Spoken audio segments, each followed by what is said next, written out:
अस्सलाम वालेकुम, कैसे हैं आप सब। तो आज हम बात करने जा रहे हैं एक्सरसाइज 6.3 के क्वेश्चन नंबर 1 की। तो मेरे पास ये क्लास 9th मैथमेटिक्स की बुक है और उसका ये चैप्टर नंबर 6 चल रहा है जिसका नाम है अलजेब्राइक मैनिपुलेशन। इस चैप्टर से रिलेटेड बहुत सारे सॉल्यूशंस, बहुत सारा कंटेंट पे अपने चैनल पर पहले ही अपलोड कर चुका हूँ। मैंने इस चैप्टर के नेम से एक सेपरेट प्लेलिस्ट भी बनाई हुई है, उसका लिंक नीचे डिस्क्रिप्शन में दे दिया है। अगर आप इसके बाकी सोल्यूशन में इंटरेस्टेड हो तो वो लिंक डिस्क्रिप्शन में से देख सकते हैं। इसके अलावा भी क्लास 9 से रिलेटेड डिफरेंट कंटेंट मैंने कवर किया हुआ है, वो आपको मेरे चैनल के प्लेलिस्ट सेक्शन में मिल जाएगा। अगर आप इंटरेस्टेड हो तो मेरे चैनल का प्लेलिस्ट सेक्शन विजिट कर सकते हैं। और अगर आपके कोई क्वेश्चंस हैं, कोई सजेशंस हैं मेरे वीडियो कंटेंट के हवाले से, तो उसके लिए मैंने एक फेसबुक पेज बनाया हुआ है, उसका लिंक नीचे डिस्क्रिप्शन में गिवन है और आप उस फेसबुक पेज के थ्रू अपने क्वेश्चंस को, अपने सजेशंस को मुझ तक पहुंचा सकते हैं। तो आइए अब हम स्टार्ट कर लेते हैं क्वेश्चन नंबर 1 को। आज हम इसका जस्ट ये फर्स्ट पार्ट करेंगे और बाकी वीडियोज़ में इंशाल्लाह जो कि मैं अपलोड करता रहता हूँ आपको इसके बाकी पार्ट्स भी नजर आएंगे। तो आज हमने जो करना है वो इसका जस्ट जल्दी से पार्ट नंबर 1 करना है। तो हम स्टेटमेंट पढ़ लेते हैं जल्दी से। तो लिखा हुआ है use factorization to find the square root of the following expressions. आपने फैक्टराइजेशन के मेथड को यूज़ करते हुए इन सारी एक्सप्रेशंस के जो कि 1 से लेके नीचे 9 तक दी हुई हैं, इन सब के आपने स्क्वायर रूट फाइंड आउट करके दिखाने हैं। अब आपको पता होना चाहिए फैक्टराइजेशन किसको बोलते हैं। फैक्टराइजेशन एक ऐसा मेथड होता है, एक ऐसी टेक्निक आप कह लें होती है जिससे आप किसी भी एक्सप्रेशन को प्रोडक्ट ऑफ टू एक्सप्रेशंस की फॉर्म में लिख सकते हैं, यानी लिख देते हैं। तो अगर कोई भी एक्सप्रेशन आप प्रोडक्ट ऑफ टू एक्सप्रेशंस की फॉर्म में लिख दें तो हम उसको कहते हैं कि हमने इसकी फैक्टराइजेशन कर दी है। और इसके लिए अक्सर आप फॉर्मूलाज यूज़ करते हैं जिनको हम आइडेंटिटीज़ बोलते हैं, या mid term break method use करते हैं। ये सारी चीज़ें, कॉमन वगैरह लेना, ये सारी चीज़ें आप करके किसी भी एक्सप्रेशन को फैक्टराइज कर लेते हैं। तो हमने यहाँ पे भी यही काम करना है, इन एक्सप्रेशंस को देखना है। इन पे अगर मिड टर्म ब्रेक होगी तो मिड टर्म ब्रेक करेंगे। इन पे कोई आइडेंटिटी जिसको हम जनरली फार्मूला भी बोल देते हैं, फार्मूला लग रहा होगा तो वो लगाएंगे और उसकी मदद से स्क्वायर रूट फाइंड आउट कर लेंगे। तो आइए स्टार्ट करते हैं इसके पार्ट नंबर 1 को। तो आपके सामने आपको ये इसका पार्ट नंबर 1 नज़र आ रहा है। अब हमने इसको फैक्टराइज करना है और फैक्टराइज करने के बाद इसका स्क्वायर रूट फाइंड आउट कर लेना है। अब देखिए आपके पास दो मेथड हैं। एक मेथड तो ये आप यहाँ पर मिड टर्म ब्रेक कर लें, जिसको हम स्प्लिटिंग मेथड भी बोलते हैं, और उसकी मदद से इसको फैक्टराइज कर लें। और एक मेथड ये कि आप देखें कि इस पर कोई फार्मूला अप्लाई तो नहीं हो सकता, या ये खुद से कोई फार्मूला तो नहीं बन रहा, जिसको हम आइडेंटिटी भी बोलते हैं, और उस तरीके से इसको कर लें। तो फार्मूला वाला जो मेथड होता है या आइडेंटिटी वाला मेथड जो होता है वो ज़्यादा ईजी होता है और आप कह लें उसको हम जल्दी से कर पाते हैं। वो हर जगह अप्लाई नहीं हो सकता। आपको कुछ एक्सप्रेशंस ऐसे भी मिलेंगी जहाँ पे आइडेंटिटीज नहीं अप्लाई होती है और वहाँ पे आपको मिड टर्म ब्रेक ही करनी पड़ेगी। तो इसलिए आपको ये दोनों मेथड आने चाहिए। लेकिन आपको ये पता कैसे चलेगा कि ये वाला जो चीज़ है, ये एक्सप्रेशन जो है, इस पर आइडेंटिटी लग रही है या ये फॉर्मूला जैसा लग रहा है, तभी तो आप वो फॉर्मूला अप्लाई करेंगे। तो सबसे पहले हम यहाँ पे फॉर्मूला लिख लेते हैं जो मैंने यहाँ पे यूज़ करना है, और उसी से आपको अंदाज़ा हो जाएगा। तो हमने एक फॉर्मूला पढ़ा हुआ है जिसको हम आइडेंटिटी भी बोलते हैं, वो है a minus b whole square. वो किसके इक्वल होता है? वो इक्वल होता है a square minus 2ab plus b square. ये आप सबको पता है।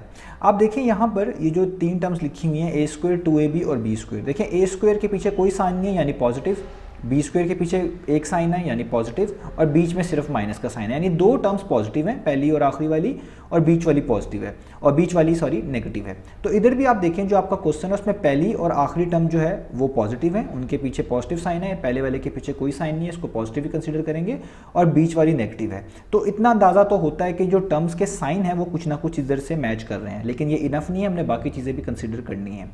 अब आप देखें यहाँ पे फर्स्ट टर्म a स्क्वायर है और लास्ट टर्म पे भी b के ऊपर स्क्वायर है यानी b स्क्वायर है।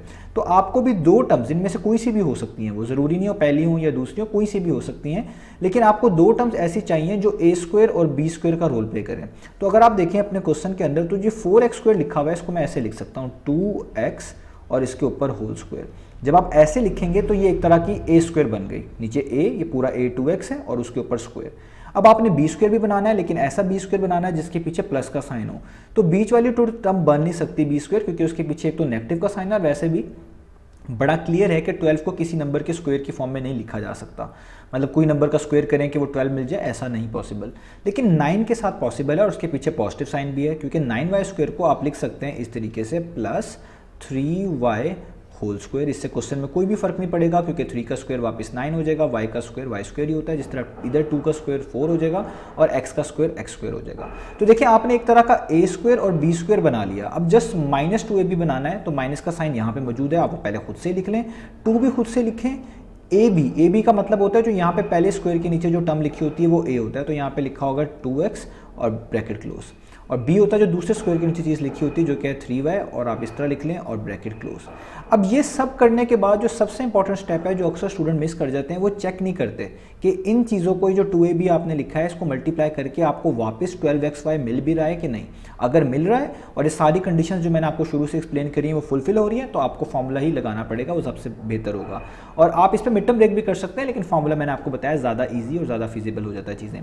तो अब आप देखिए मैं इनको मल्टीप्लाई करता हूँ, तो अगर मैं 2 को 2 से मल्टीप्लाई करूँ तो 4 आता है, और 4 को फर्दर 3 से मल्टीप्लाई करूँ तो 12 आता है, और x और y मल्टीप्लाई होकर 12xy ही देंगे जो कि हमारी बीच वाली टर्म बनती है। तो इससे पता चलता है कि ये फॉर्मूले जैसा भी बन गया, और इसको सॉल्व करके सबसे इंपॉर्टेंट बात ओरिजिनल एक्सप्रेशन मिल रही है वापस। तो इसका मतलब है ये पूरे का पूरा एक फॉर्मूला ही लिखा हुआ है या एक आइडेंटिटी ही लिखी हुई है। तो ये किसके इक्वल होती है? जब भी कोई चीज़ a² - 2ab + b² की फॉर्म में आ जाए तो इसका मतलब होता है ये a - b होल स्क्वायर की फॉर्म में लिखी जा सकती है।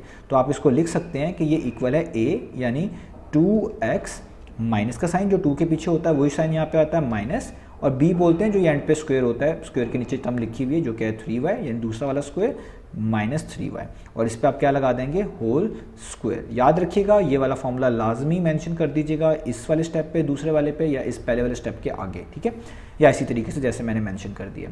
तो अब यहाँ तक आपने कर लिया। तो अब आपने क्योंकि स्क्वायर रूट फाइंड आउट करना है तो जाहिर बात है इस पर स्क्वायर रूट आपको चाहिए, तो आप यहाँ पे लिखेंगे taking square root, taking square root आप यहाँ पे मेंशन करेंगे। डिस्क्रिप्शन जो होती है वो इंपॉर्टेंट पार्ट होती है क्वेश्चन की, तो आपने ये मेंशन करनी है। तो आपने स्क्वायर रूट ले लेना है।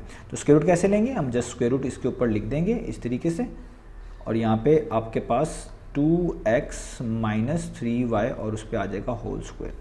अब आपको पता है ये मैं अगला स्टेप नीचे लिखने के बजाय इधर लिख रहा हूँ, तो आप इस पे स्क्वायर और स्क्वायर रूट क्या हो जाता है आपस में? वो कैंसिल हो जाता है। आपको पता है स्क्वायर और स्क्वायर रूट जो होते हैं वो कैंसिल आउट हो जाते हैं। तो जो आंसर आएगा वो आपके पास आएगा 2x - 3y ब्रैकेट क्लोज, और इसके साथ आपने प्लस माइनस लगाना है। ये आपको पता होगा कि जब भी स्क्वायर रूट आप सॉल्व करते हैं, स्क्वायर रूट का आंसर लिखते हैं, तो उसके साथ 2 साइंस लगाते हैं, एक पॉजिटिव और एक नेगेटिव। स्क्वायर रूट के 2 पॉसिबल आंसर्स हो सकते हैं, पॉजिटिव और नेगेटिव। कैलकुलेटर आपको प्रिंसिपल वैल्यू दिखा रहा होता है, यानी सिर्फ पॉजिटिव वैल्यू दिखा रहा होता है, लेकिन स्क्वायर रूट के जब आपने आंसर्स इस तरह सॉल्व करने हैं तो आपने 2 पॉसिबल वैल्यूज लिखनी है, एक पॉजिटिव और एक नेगेटिव। तो ये था हमारे पास इस एक्सरसाइज के क्वेश्चन नंबर 1 का पार्ट नंबर 1। इंशाल्लाह नेक्स्ट वीडियो में हम करेंगे इसका पार्ट नंबर 2।